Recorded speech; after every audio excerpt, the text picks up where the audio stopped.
Now we will see some of the major impacts of climate change on society and biodiversity. First, we will see the human health. Human health can be impacted by global warming in two ways. First one is due to weather extremes and second by infectious diseases. Weather extremes such as heat waves, floods, heavy winds, etc. cause physical harm to human, leading to more casualties. Waterborne infectious diseases often accompany with extreme weathers. Loss of infrastructure due to weather extremes such as hospitals and roads will also affect the casualty management and treatment. It is found that pathogens can transmit more efficiently in warmer climate. Infrastructures and transportation systems are often damaged by wind and rains of extreme events. Sediment loading after flood events also creates strain to retain the damaged infrastructure. Sea level rise lead to damages of coastal infrastructure both due to continuous coastal erosion and also due to tidal and storm surge activities. Energy sector face an increased demand in warm periods, especially for cooling the summer room temperatures. Major energy producing infrastructures such as dam may get damaged due to floods.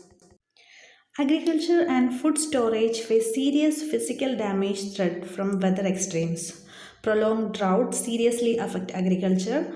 Warm climate is observed to be more favorable for pest and weed population, which will be a serious threat to crops as well as to the storaged food. Changes in temperature and other meteorological parameters as part of global warming may not be favorable for the growth of many crops. Water supplies are often affected by flood and landslides as infrastructure damage. Changes in precipitation pattern will lead to scarcity of water or sometimes contamination too. Sea level rise lead to saline contamination of groundwater of coastal region.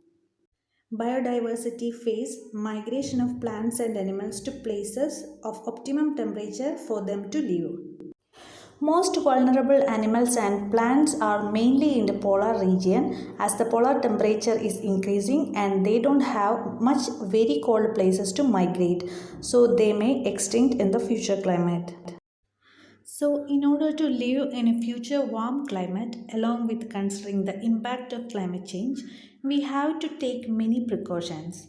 They are of two types, adaptation and mitigation. Adaptation is the process of adjusting or preparation for adjusting with the future climate, while mitigation is the process or preparation to reduce the severity of climate change and its impact. Now we will see some adaptive measures that can be taken in different sectors. In the water sector, we have to practice storing fresh water, for example, rainwater harvesting, in order to withstand droughts, flood related contaminations, and saltwater mixing in the coastal areas.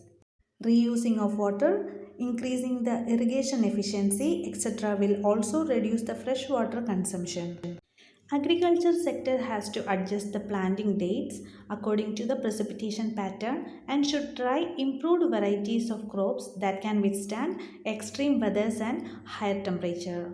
Farmland should be protected from soil erosion or sediment loading during flooding. Infrastructure should be relocated to safer places away from the coastal areas to avoid coastal erosion due to sea level rise and slopey lands to avoid flood related landslides. Sea walls, storm surge barriers, groins, dune reinforcement, etc. can be made to reduce coastal erosion. On a safer side, it is good to create marshlands or wetlands as a buffer against sea level changes and flooding. Human health sector can be improved by making heat health action plans. Emergency medical services should be ready all the time. Surveillance and control of climate sensitive diseases should be improved. Safe water and improved sanitization is also very important. Transportation methods should be realigned or relocated to safer or stable places. The design standards should be of more strong and withstandable to extreme events and erosion. Energy sector should focus more on renewable sources. Energy efficiency should be more improved. Strengthening of transmission and distribution infrastructure is important to withstand weather extremes. Coming to the mitigation methods, we can do it in two ways.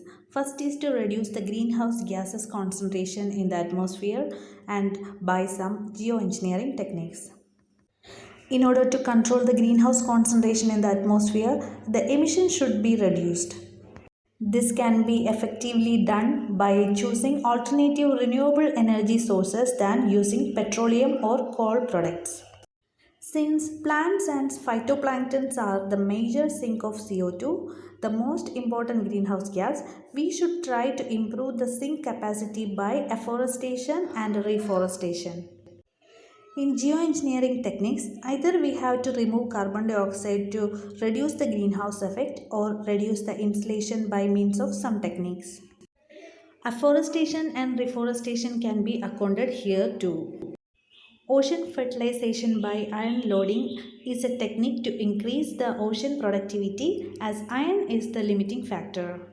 Addition of iron dust will increase the growth of more phytoplankton, which will help fixing of carbon dioxide. This fixed carbon dioxide through the food chains of ocean will finally settle in the ocean floor.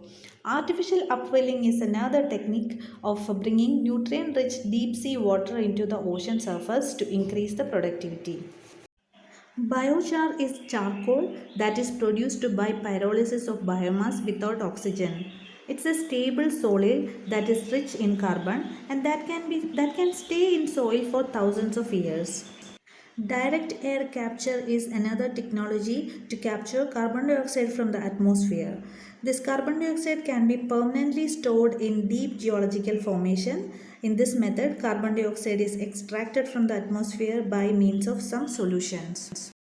Radiation management techniques include implementation of space reflectors, spreading reflective aerosols in the stratosphere, pale coloring of roofs, marine cloud brightening, and cirrus cloud thinning. Huge space sunshades can be implemented in the space to reduce the incoming solar radiation. Stratospheric aerosol injection is another possible technique to increase the albedo and thereby reduce the insulation. Thermal structure of the stratosphere is so stable that the spreaded aerosol can stay there for much longer periods. Aerosols can be spreaded in the stratosphere by means of balloons and aircrafts. Pale coloring of building roof is an easy practice to increase the albedo and thereby reducing the insulation.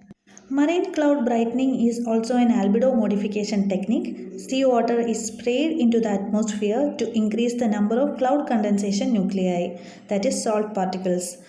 This will help to form more clouds and thereby increase the albedo. Cirrus clouds have a net warming effect by absorbing the outgoing long wave radiation.